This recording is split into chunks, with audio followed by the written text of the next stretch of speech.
How to gain control of your emotions. Though there is nothing inherently wrong with any kind of emotion, some of them can lead to major amounts of distress when left unchecked. Thankfully, there are a number of mental health techniques you can use and lifestyle changes you can make to control and overcome these negative feelings. Things you should know. Take slow, deep breaths to regain control in the moment. Count to 4 when you inhale, pause, and count to 4 as you exhale. Give yourself permission to work through an emotion privately instead of bottling it up. Set aside 15 to 30 minutes to sit with the feeling and then let it go. Express your feelings directly and confidently. To avoid conflict, use I statements to communicate your points without blaming others. Remove yourself from negative situations that you can't resolve or work through, if possible. Method 1. Refocusing your mind and body. Notice when you feel your emotions getting away from you. The first step to gaining control of your emotions is to recognize when they're out of control. Ask yourself what this feels like physically and mentally, then work to identify it in the moment. Catching your emotions when they start to spiral requires mindfulness and conscious, rational thought. Just the recognition alone will start to ground you in the present moment. You might experience physical reactions like a faster heart rate, tense muscles, and rapid or shallow breathing. Mentally, you might start losing focus, feeling anxious, panicky or overwhelmed, or feel like you can't control your thoughts. Slow down and focus on one element of your body's reaction at a time. For example, if you're suddenly feeling anxious, notice what that feels like in your body. My heart is beating very fast. My palms feel sweaty. Acknowledge and accept these feelings as they are, rather than judging them. Breathe in deeply to calm yourself. When your emotions get away from you, your breathing will often get out of control as well, compounding your feelings of stress and anxiety. Cut off this spiral when you feel it happening by taking several deep breaths to calm down your mind and body. If you can, try a purposeful deep breathing technique for the most effective solution. To try this technique, first place one hand on your chest and the other below your rib cage. Inhale slowly and deeply through your nose for a count of 4. Feel your lungs and abdomen expand as you fill them with air. Hold the breath for 1 or 2 seconds, then slowly release the breath through your mouth. Aim for 6 to 10 deep breaths per minute.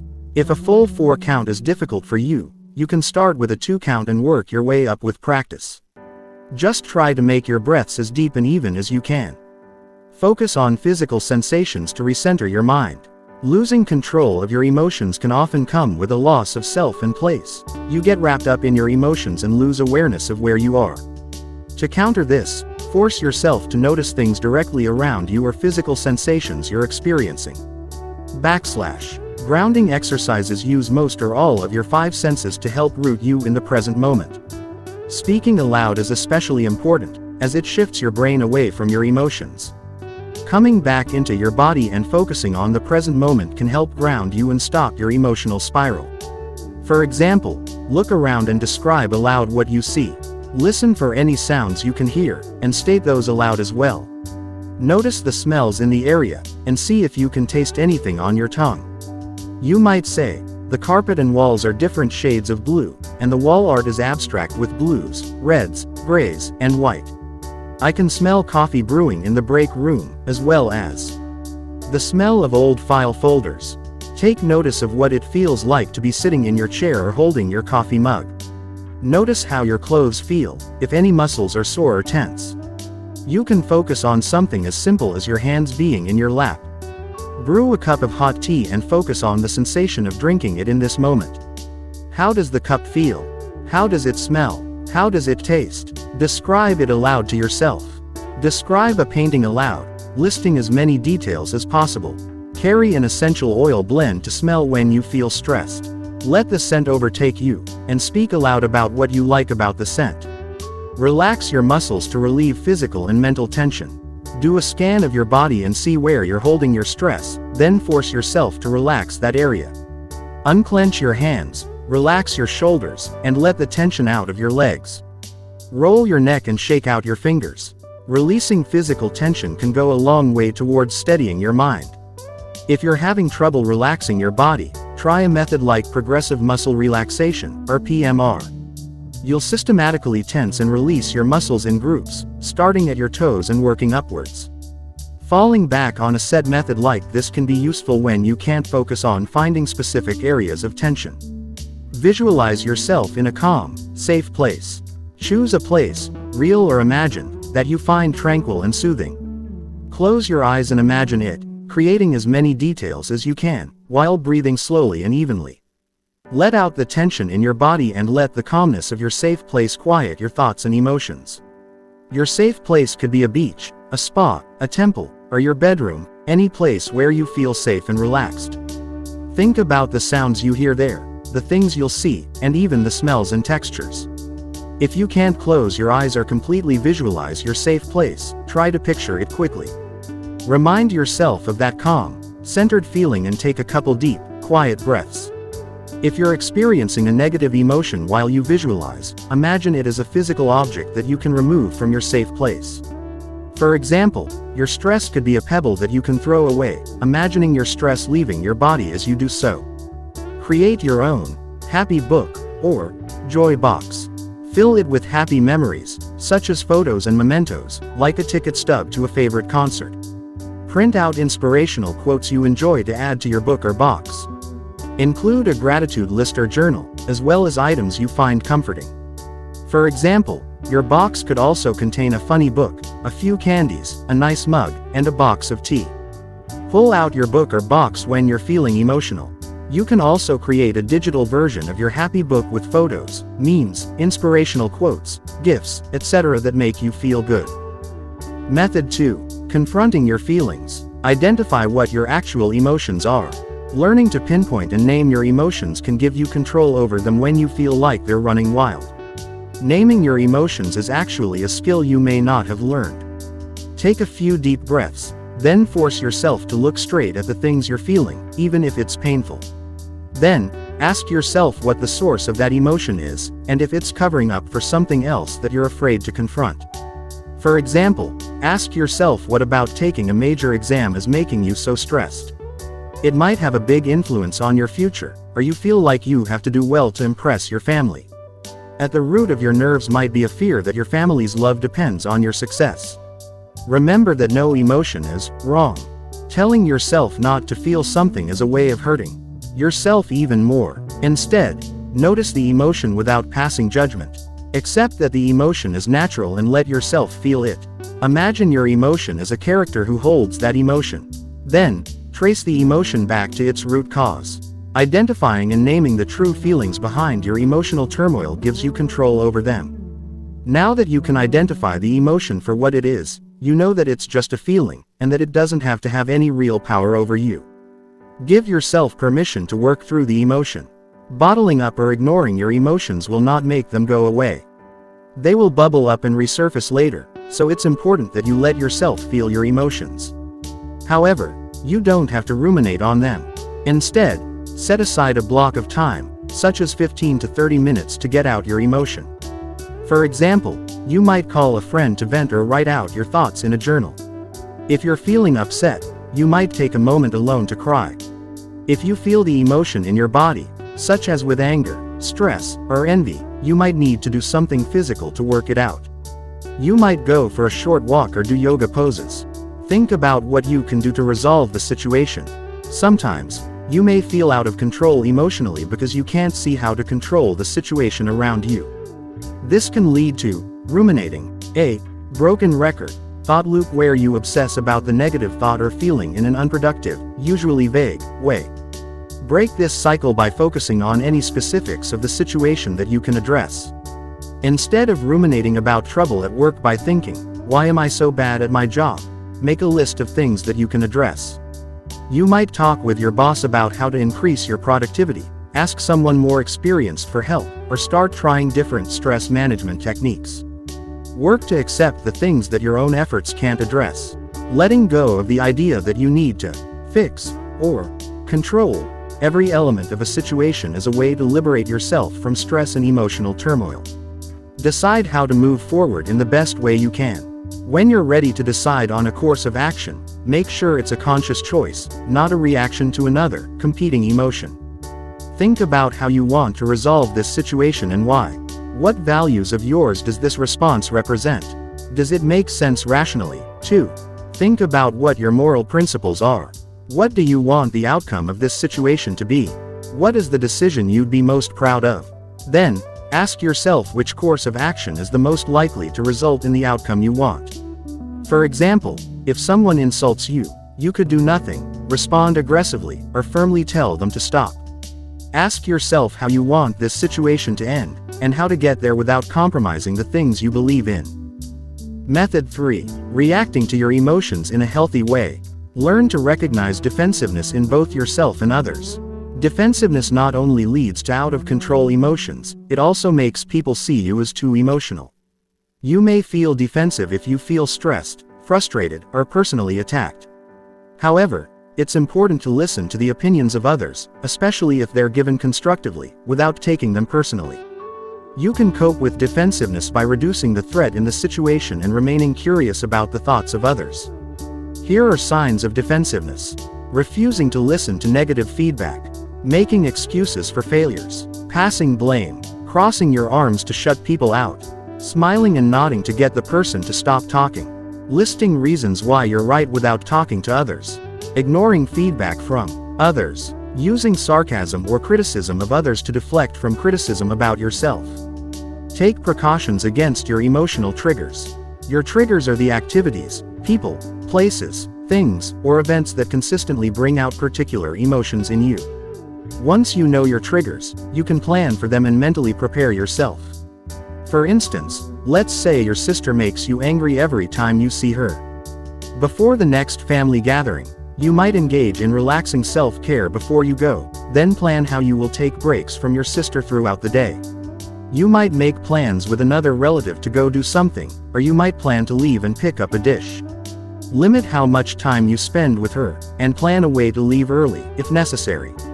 Do nothing if someone is trying to frustrate you. If you can tell that someone is bothering you just to egg you on, take a deep breath and stay calm. Speak calmly and refuse to let them get to you. When you maintain your cool, the person egging you on will become frustrated and eventually stop. When you feel ready to address them, first calmly tell them what you're feeling. Say something like, "I get frustrated when I feel like you're just trying to get a rise out of me." Then, address the issue at hand and ask them for their thoughts on it, then listen and respond to what they're saying. For example, you could say, "Let's actually talk about the issue here, which is trying to finish this project on time. What ideas do you have?" Relax if you feel angry or upset. If you feel angry, you might clench your jaws and tense up.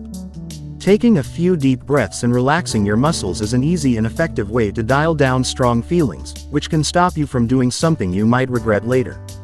Try doing the opposite of what you would normally do. If you feel yourself reacting to strong emotions in a way that's typical for you, stop yourself. Take a moment and think about what would happen if you tried the opposite of your usual reaction. How would the outcome change?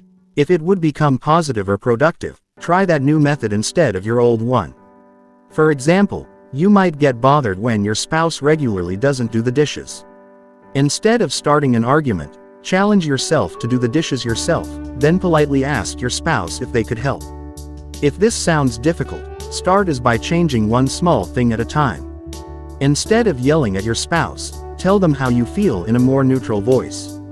If this is still too hard, walk away and take a 5-minute break. Eventually, you can work your way towards changing your reaction for good. Remove yourself from a situation that generates negative feelings.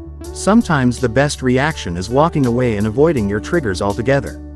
If a situation can be reworked relatively easily and without hurting others, do what you can to remove yourself from it and your negative feelings. For example, if you're on a committee at work that includes people who are unfocused, you might get upset when attending the meetings. One strategy for dealing with this frustration is to ask to be reassigned to a different committee. Method 4. Communicating confidently and assertively. Express feelings directly and confidently. Learning to communicate assertively is a way to express and control your emotions while creating change in an undesirable situation. It's okay to state your opinion or say no to things that make you uncomfortable or that you simply don't have time for, as long as you do so clearly and tactfully.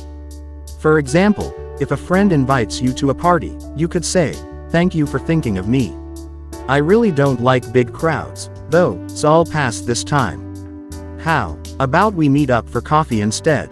This allows you to express your feelings instead of keeping them inside and letting them control you. Use I statements to make your point without blaming others. This type of communication helps you express your emotions without blaming or belittling others.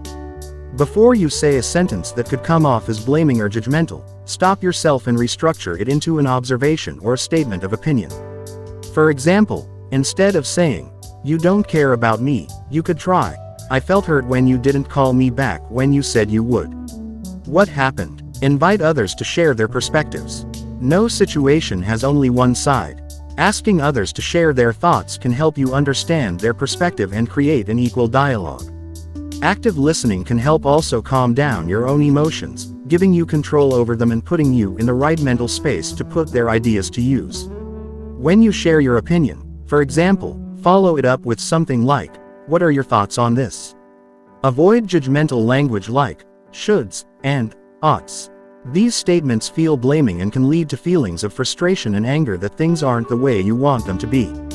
When you notice yourself using shoulds, oughts, or other expectant words or phrases, stop and remember that nothing and no one is perfect. Challenge yourself to embrace imperfection and accept things the way they are right now. For example, instead of thinking, "My partner should never hurt my feelings," you can try reminding yourself that it wasn't personal, and that you both make mistakes. If you realize you're being hard on yourself, show yourself kindness and compassion. For example, if you're thinking something like, "I should have studied for this test more. I'm going to fail," change it to, "I studied hard and I'm as prepared as I could be. No matter what happens, I'll be fine." Method 5. Creating calming physical routines. Work out regularly to relax and let off steam. Getting exercise, especially calm and repetitive exercise like swimming, walking, or running, can help to calm your mind and your senses. You can also try exercises like yoga or Pilates, which focus on stilling the mind through soothing, stretching exercises and breathing techniques. Engage different senses in new ways to soothe your body. Cultivate a focus on beauty and calm appreciation of the world around you to work into your daily self-care routine. This focus on the gratitude and physical senses can also help you calm down in the moment, when you're feeling stressed or out of control. Experiment with a few different techniques, like listening to soothing music, petting a dog or cat. In addition to focusing your senses, studies have shown that regular interaction with a loved pet can reduce depression. Going for a quiet walk, focusing on the beauty of your surroundings. Taking a warm bath or hot shower. Physical warmth relaxes and soothes most people. Eat your favorite food and savor the taste. Try soothing self-touch. Humans require affectionate touch to thrive. Positive touch releases oxytocin, a powerful hormone that boosts your mood, relieves stress, and makes you feel bonded to others. Techniques that can help you relax in an emotional moment include placing your hand over your heart. Feel your heart beating, the rising and falling of your chest, and the warmth of your skin. Repeat some positive words to yourself, such as, "I am worthy of love," or, "I am good." Giving yourself a hug. Cross your arms over your chest and place your hands on your upper arms, squeezing yourself securely. Repeat a positive phrase, such as, "I love myself." Cup your face with your hands, like you would for a child or a loved one, and stroke your face with your fingers. Repeat a few words of kindness to yourself, such as, "I am beautiful. I am kind." Practice meditation. Meditation is a great way to relieve anxiety and depression, while improving your ability to deal with stress. Regular mindfulness meditation can also help you regulate your emotions. You can take a class, use an online guided meditation, or learn to do mindfulness meditation on your own. Sit upright in a comfortable, quiet place. Take deep, cleansing breaths and focus on a single element of your breathing, like the sound or the expansion of your lungs as you fill them with air. Expand your focus to include the rest of your body. Notice what your other senses are experiencing. Try not to judge or focus too much on any one sensation. Accept each thought and sensation as it appears and acknowledge each one without judgment by saying to yourself, "I am having the thought that my nose itches." If you find your concentration waning, refocus your attention on your breathing. Practice repeating self-affirming mantras to yourself. The core principle of mindfulness is accepting the experience of the present moment without resistance or judgment. That's easier said than done, but you'll find that as you practice mindfulness techniques, they will become new habits that your brain adopts. When you're in a hard situation, repeat some supportive phrases to yourself, like, "I will not always feel this way, and this feeling will pass. My thoughts and feelings are not facts. I do not have to act on my emotions. I am okay in this moment, even though it's uncomfortable. Emotions come and go, and I have been able to get through this in the past." Method 6. Working towards long-term peace. Face the roots of your emotional turmoil so you can move past it. If you experience chronic lack of emotional control, try looking deeper into your personal history to find its origins. Knowing where your emotional turmoil comes from can help you figure out how to accept it and heal from it. Think about how conflict was handled in your family while you were growing up. Did your parents show or hide their emotions? Were certain emotions off limits? What emotion is most uncomfortable for you, and how did your family handle it? You can also think about turning points in your life, such as a divorce, a death, or a major change like moving homes or losing a job. What emotions did you feel, and how did you react to them? Challenge beliefs and patterns based in fear or irrationality. Figuring out where your emotional turmoil stems from gives you the power to confront and overcome the beliefs that are causing it. Take a step back from the situation and objectively identify negative beliefs, like fear or inadequacy. What is causing those toxic feelings? What can you do to confront and overcome them? For example, feelings of not being good enough might show up as disqualifying the positive thinking. If somebody says something good about you, it doesn't count, but if they say something bad about you, you knew it all along. Challenge this by noticing all the things you do right in your life. Emotional turmoil caused by fear might manifest as a tendency to jump to conclusions, when you make a negative judgment even though there aren't any facts to back it up. Challenge this way of thinking by stopping yourself at each step and examining the evidence for your conclusions. No matter what other complex negative emotions you uncover, you can challenge almost all of them by asking yourself what the unbiased truth is and showing yourself compassion. Start a journal to practice self-reflection. Journaling about your emotions can help you learn to identify your feelings. It will also help you learn to recognize what may trigger certain emotions and will help you recognize helpful and unhelpful ways of dealing with them. Use your journal to recognize your emotions, vent about things you feel bad about, show yourself compassion, think about the causes of certain emotional responses, and take responsibility and control of your feelings. Ask yourself questions in your journal entries, such as, "How am I feeling right now? Do I think anything happened to provoke this response? What do I need when I feel this way? Have I felt this way before?" Reframe negative thoughts into positive ones. Learning to become more positive in your outlook takes time and practice, but it can also enhance your resilience to uncertain or upsetting emotions and experiences. At the end of each day, write down 1 or 2 positive things that happened, even if it was just a good song that you heard on the radio or a funny joke. Practice replacing permanent statements with flexible ones. For example, if you're stressed over an exam, you might assume that it's no use studying because you're going to fail anyways. Instead of assuming that you can't improve, reframe your thoughts to something like, "I'll make extra flashcards and join a study group. I may not ace the test, but I'll know I did my best." Looking at the experience as something that can be changed with a little effort makes you more likely to succeed.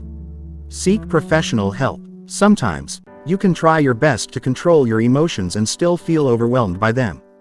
Working with a licensed mental health professional can help you discover unhelpful emotional responses, and learn new, healthy ways to process your feelings. Difficulty regulating your emotions can sometimes be an indicator of a more serious problem, such as past abuse or trauma, or it can be the sign of a disorder such as depression.